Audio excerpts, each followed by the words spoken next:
నమస్తే, నేను మీ ఎంబీ నాయుడు. ఈ మధ్యకాలంలో మద్యం సేవించడం ప్యాషన్ అయిపోయింది. పుట్టినరోజులకు, చావు రోజులకు, సంతోషానికి, దుఃఖానికి మద్యం సేవించడం ప్యాషన్ అయిపోయింది. సరే, ఎవరి ఇష్టం వారిది. కేంద్ర రాష్ట్ర ప్రభుత్వాలు కూడా మద్యం అమ్మకాలకే పెద్ద పీట వేస్తూనే ఉన్నాయి. ఎందుకంటే వాటి వలన వచ్చే ఆదాయం కూడా ఎక్కువే. వాళ్ళ ఆలోచన కూడా తప్పు పట్టం. కొంతమంది మద్యం సేవించేవారు పొలాల దగ్గర మద్యం సేవించేటప్పుడు రైతులను దృష్టిలో పెట్టుకోవాలి. మద్యం సేవించాక ఖాళీ సీసాలను పొలాలను విసిరేసి పొలాల పక్కనే ఆ సీసాలని సరదాకి పగలకొట్టడం, ఆ పగలకొట్టడంతో చిన్నపిల్లలకు కూడా గాయాలవుతూ ఉన్నాయి.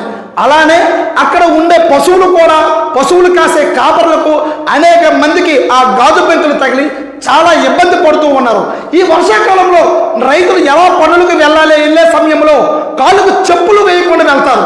వర్షానికి కాళ్ళు నాని మెత్తగా ఉండడం వలన మీ సరదాలకు పగలకొట్టిన గాజు సీసాలు వాళ్ళకి తగిలి గుచ్చుకొని వాళ్ళు చాలా ఇబ్బంది పడుతూ ఉంటారు.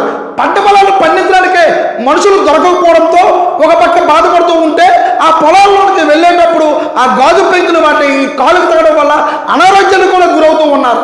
మీకు తెలియకుండానే ఆ సమయంలో మీ ప్రమేయం లేకుండానే వేరే వ్యక్తులకు నష్టపరిచే విధంగా ఉంటుంది.